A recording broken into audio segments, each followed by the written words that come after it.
Really a special time. I'd like to introduce Dr. Courtney Clausen, who is a research associate at Johns Hopkins Center for Indigenous Health, the Great Plains Hub in Black Hills, South Dakota. And Dr. Clausen will give a tribute to our beloved elder who we lost this past year, Beverly Warne.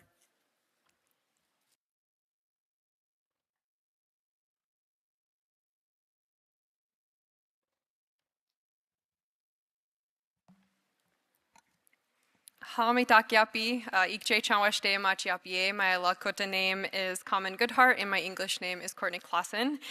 Chante Washte Nape Chuzapi. I greet you with a good heart, and I have the distinct honor of reading the tribute for Beverly Warne, who was an amazing Lakota woman elder and mentor from the Ocheti Shakoi for nurses, health professionals, and community members across Turtle Island.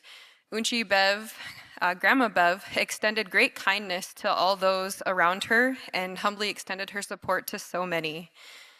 I'd first like to read her tribute, and then we'll show clips from her last conference in which she shared teachings that will forever impact generations to come, much like her lifelong legacy.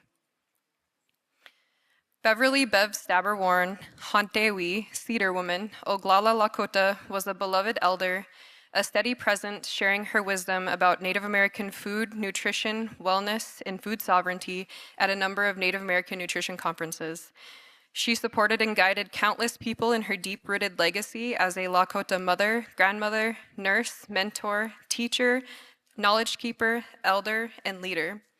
She graduated from St. John's McNamara School of Nursing in 1962, pursued her bachelor's and master's degrees from Arizona State University, and continued her career in military, private, and public healthcare facilities. In 2009, she retired from ASU's College of Nursing and returned home to South Dakota, where she created the Native American Nursing Education Center, also known as NANEC, in Rapid City, South Dakota, a nurse mentoring program through South Dakota State University.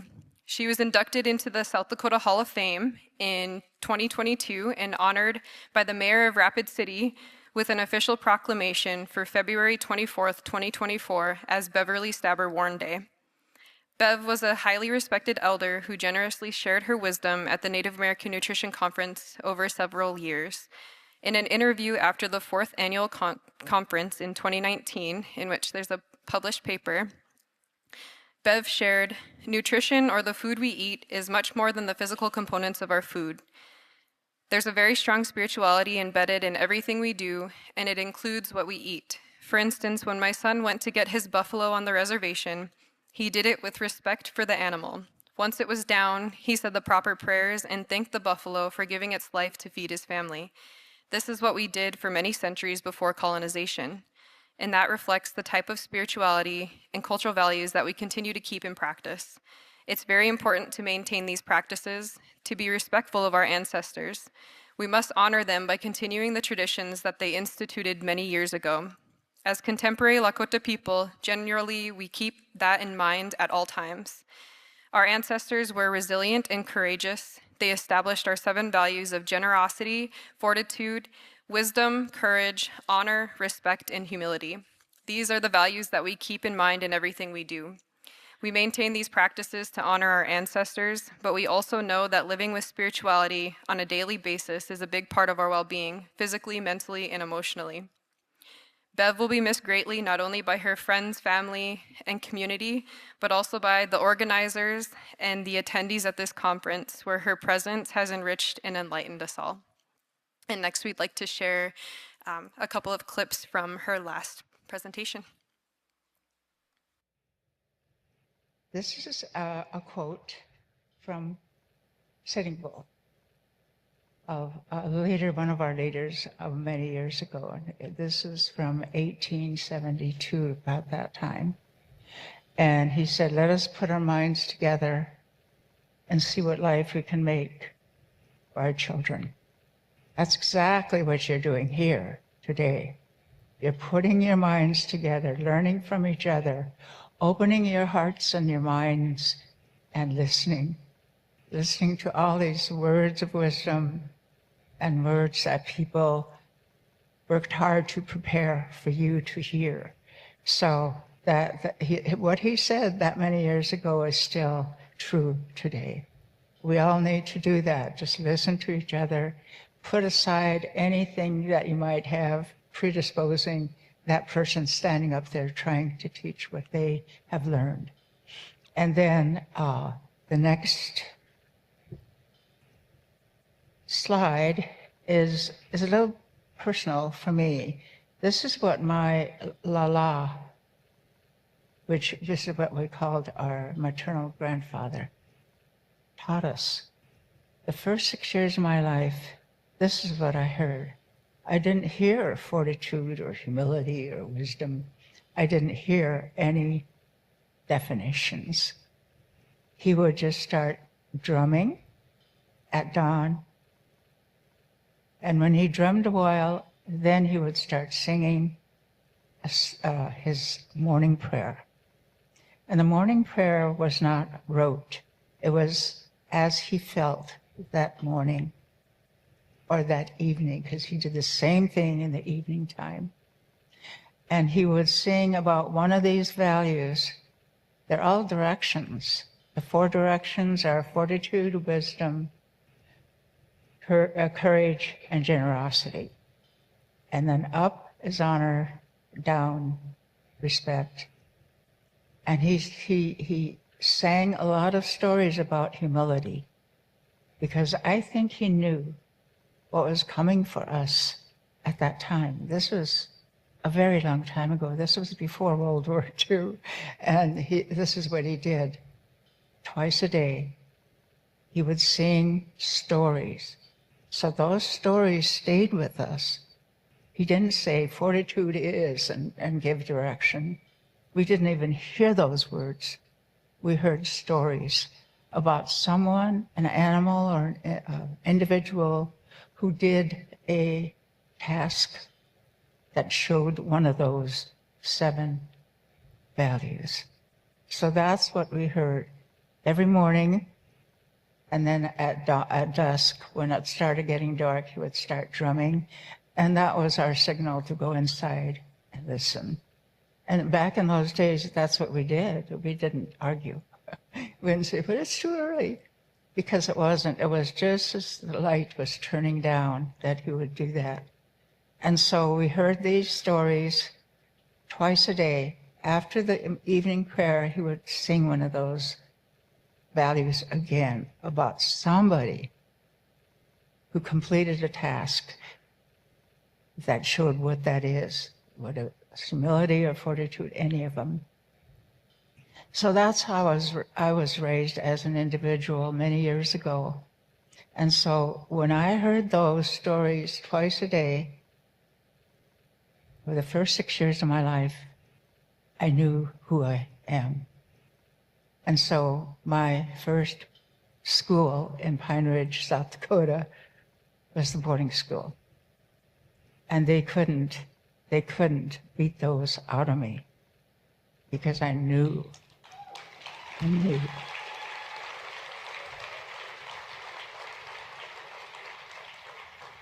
I think that's what our children need today. I really do. So what I do in my work with student nurses, because they too at that age are asking, I want to know who I am. I want to know my culture, my language. I was never taught, some of them even from the reservations. So that's part of what we do at this work site that I'm talking about, is trying to incorporate cultural knowledge. I heard those beautiful, beautiful definitions of what is culture.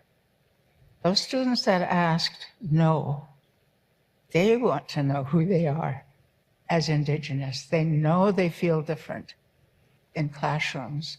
They know they feel different in different settings now. They know it, and so they're wanting it, they're asking. So here we are, the 3 of us, trying to do it. And so I'm sharing this with you today because I want you to do the same thing.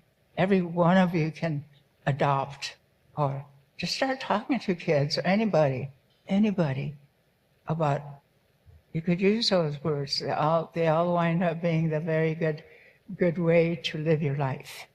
Make your life decisions based on those values, and you'll be okay.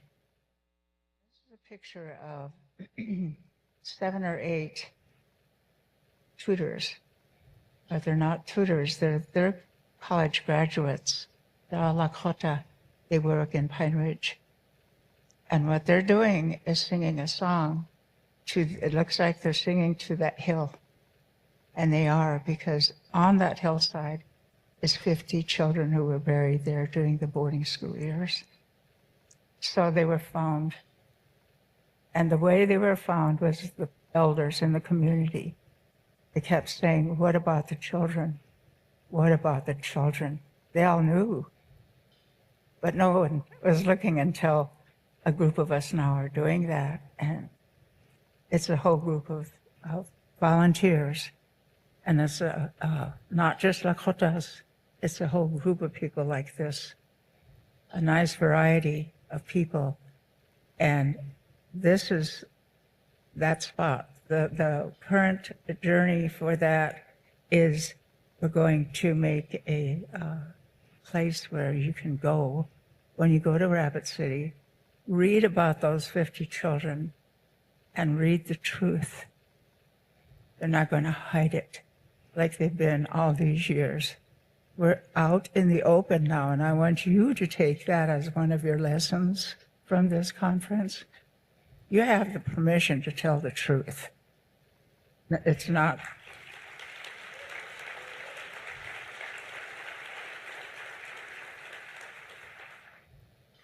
It's different now. We all need to tell the truth, and we can do that. I'm doing that right now. I thought, what am I going to talk about with these wonderful speakers before me? Well, I thought, well, I have something to say as an elder. I've been around a long time. I've absorbed a lot of experiences, and I enjoy coming to these conferences because it doesn't ever disappoint me. I always learn something from people in this audience. Look at you, all of you, young, middle-aged, elder, and you all have something to teach each other, so be open to that.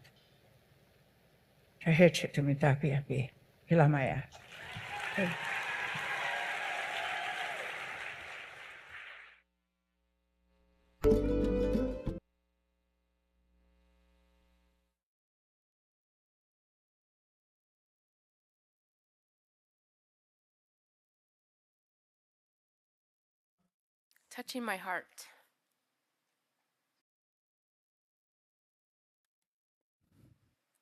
Didn't think I would hear her voice again.